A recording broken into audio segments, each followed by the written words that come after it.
Assalamualaikum warahmatullahi wabarakatuh. Perkenalkan, nama saya Sen Weong dari kelas 10 Kuliner 2. Di pertemuan kali ini saya akan mempresentasikan tentang sejarah Indonesia yang bertema kerajaan-kerajaan Hindu Buddha di Indonesia.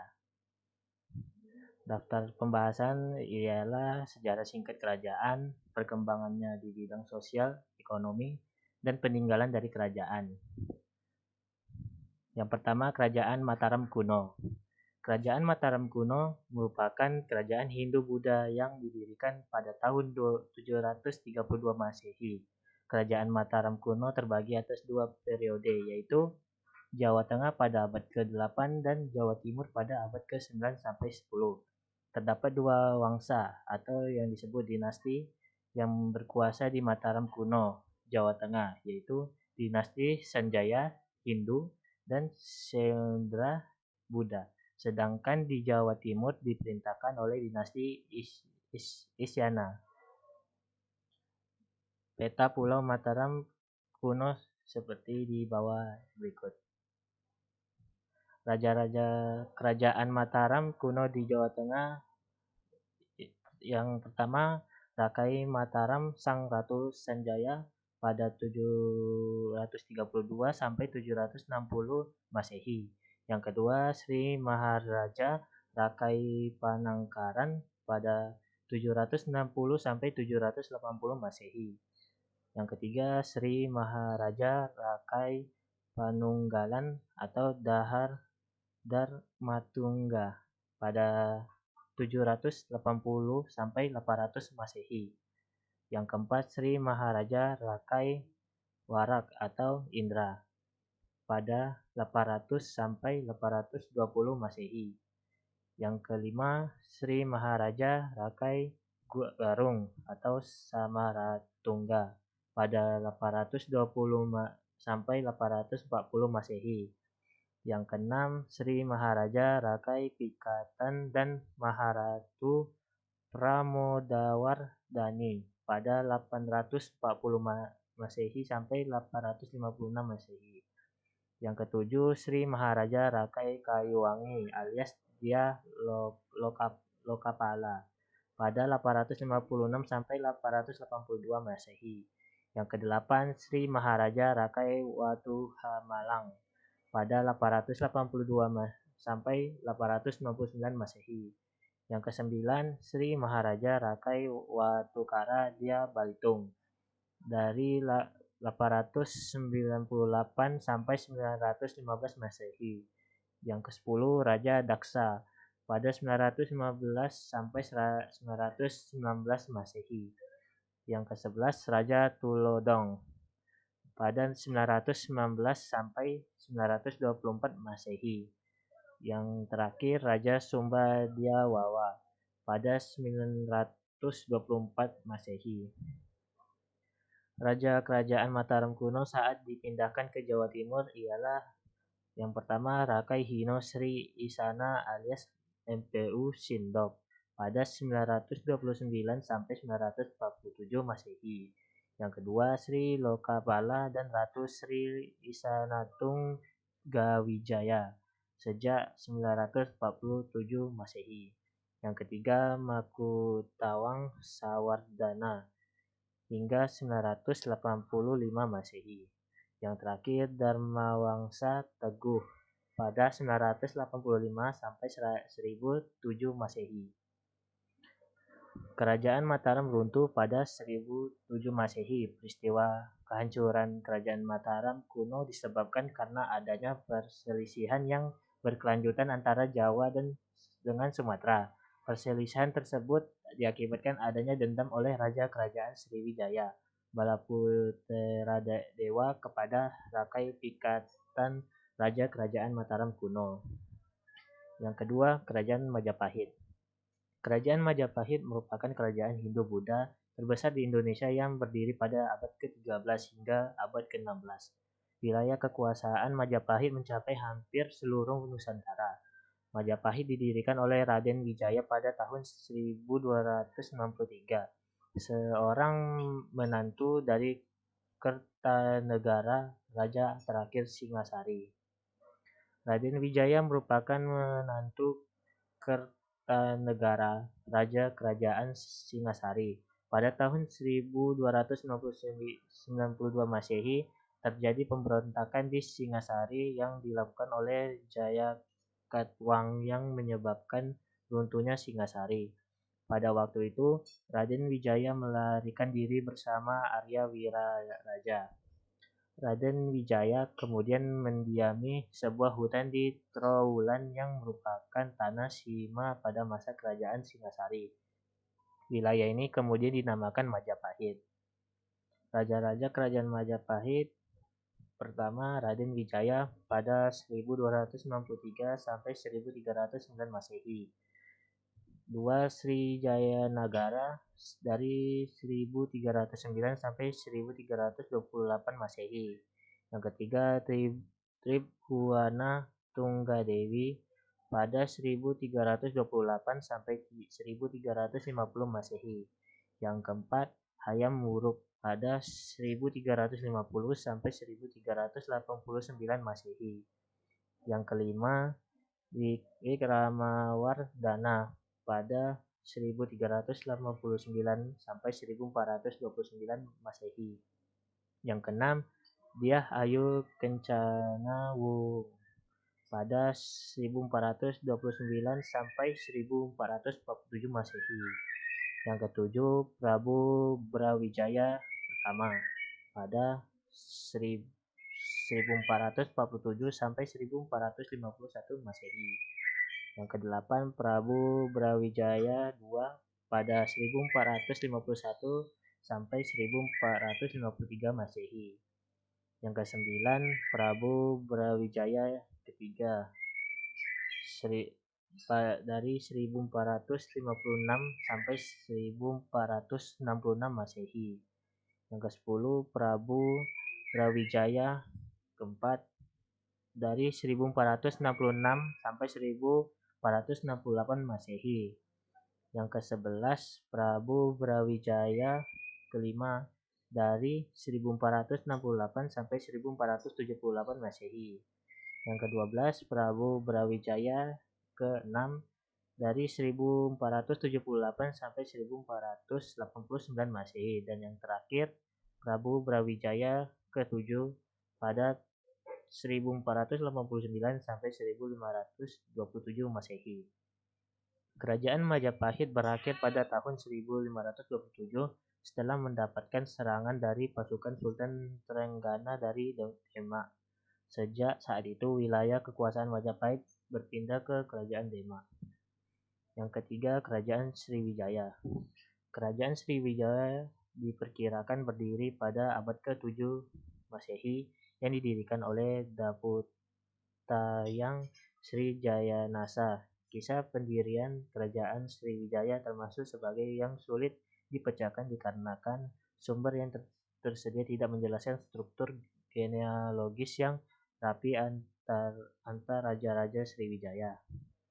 Pada prasasti Kedukan Bukti dan prasasti Talang Tuo menjelaskan bahwa Daputa Hyang adalah raja pertama dari Kerajaan Sriwijaya. Pada prasasti Kedukan Bukti menjelaskan bahwa Daputan Hyang melakukan perjalanan dengan 20.000 tentara dari Minanga, Tawan ke Palembang, Jambi, dan Bengkulu. Raja-raja Kerajaan Sriwijaya yang pertama Daputa Hyang Srijayanasa pada 683 Masehi. Yang kedua Indrawarman pada 702 Masehi. Yang ketiga Rudra Wikrama pada 728 sampai 742 Masehi. Yang keempat Sang Ramadanajaya pada 775 Masehi. Yang kelima Daraindra atau Rakai Panangkaran pada 778 Masehi. Yang keenam Samarawira atau Rakai Warak pada 782 Masehi. Yang ketujuh, Dharmasetu pada 790 Masehi. Yang kedelapan, Samaratungga atau Rakai Garung pada 792 Masehi. Yang kesembilan, Balaputra Dewa pada 856 Masehi.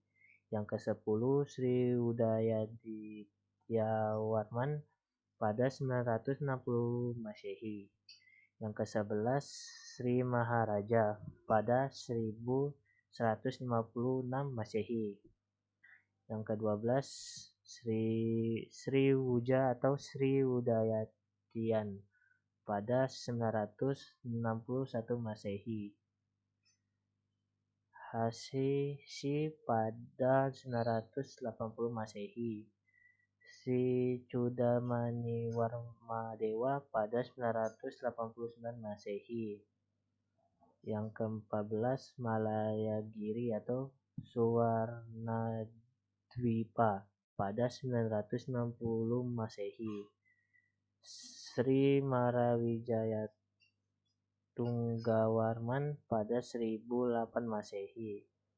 Yang ke-16, Sumatera Bumi pada 1017 Masehi.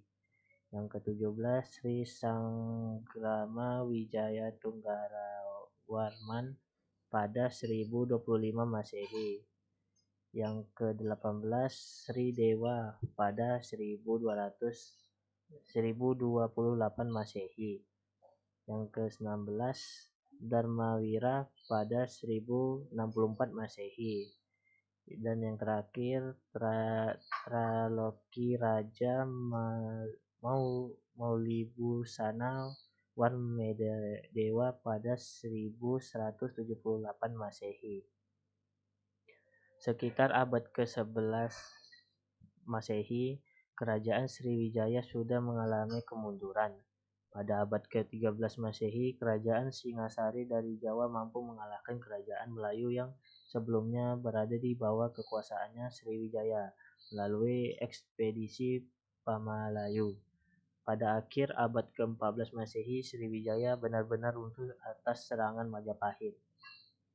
Perkembangan di bidang sosial ekonomi. Bidang sosial dari Kerajaan Mataram.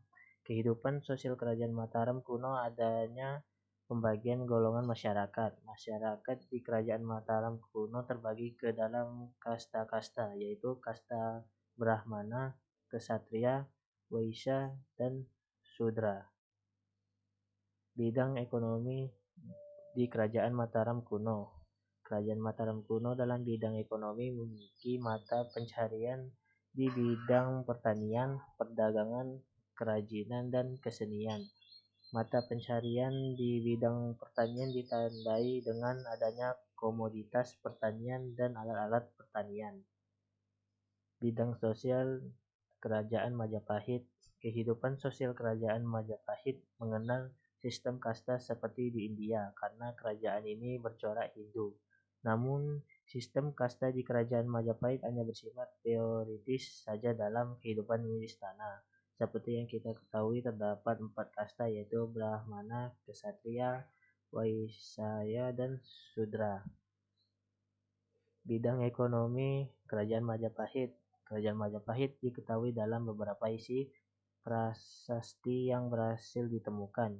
Di dalam prasasti-prasasti disebutkan bahwasannya di Kerajaan Majapahit telah mengenal mata pencarian sebagai pengrajin emas, penjual minuman, tukang daging, dan pengrajin perak. Bidang sosial Kerajaan Sriwijaya. Berbaur dengan para pedagang dari luar karena saat itu wilayah tersebut merupakan pelabuhan bagi kapal-kapal asing yang singgah. Kemungkinan bahasa yang berkembang adalah bahasa Melayu kuno. Mereka menggunakan bahasa tersebut untuk berkomunikasi dengan para pedagang. Bidang ekonomi Kerajaan Sriwijaya. Sriwijaya dengan kemampuan militernya mampu menguasai perdagangan di daerah Selat Malaka yang pada saat itu menjadi penghubung antara Cina dan India. Sriwijaya juga ikut berperan aktif dalam perdagangan antara negara dengan rempah atau hasil pertanian seperti kapur barus, lada, dan rempah-rempah lainnya. Peninggalan dari kerajaan. Peninggalan dari kerajaan Mataram kuno, yang pertama Candi Bima, yang kedua Candi Kalasan, yang ketiga Candi Pelaosan, yang keempat Candi Prambanan, yang kelima Candi Sewu, yang keenam Candi Mendut, ketujuh Candi Pawon, kedelapan Candi Puntadewa, kesembilan Candi Semar, 10 Candi Sri Kandi, dan yang terakhir Candi Borobudur. Peninggalan kerajaan Mataram kuno ada Prasasti Canggal, yang kedua Prasasti Kalasan, ketiga Prasasti Matyasi, dan yang terakhir Prasasti Klura. Peninggalan dari kerajaan Majapahit yaitu Prasasti Kudadu, Prasasti Sukamerta, Prasasti Prapancasapura, Prasasti Wiringin Pitu, Prasasti Wurare, Prasasti Balawi, Prasasti Parung, Prasasti Biluluk, Prasasti Karangbogem, Prasasti Katiten, dan Prasasti Canggu Prasasti Jiwo. Candi Tikus, Candi Bajang Ratu, Candi Wringin Lanang, Candi Brahu, Candi Pari, Candi Penataran, Candi Jabung, Candi Sukuh, Candi Ceto, Candi Wringin Ranjang, Candi Surawana, Candi Mina Jinggo, Candi Rimbi, Candi Kedaton, dan Candi Sumberjati. Peninggalan kerajaan dari Sriwijaya. Prasasti Kedukan, Prasasti Kota Kapur, Prasasti Telaga Batu, Prasasti Karangberahi, Prasasti Palas Pasema, Prasasti Talang Tuwo, Prasasti Hujung Langit, Prasasti Ligor, Prasasti Leiden, dan Candi Muara Takus. Sekian dari presentasi tentang kerajaan-kerajaan Hindia Buddha di Indonesia. Wassalamualaikum warahmatullahi wabarakatuh.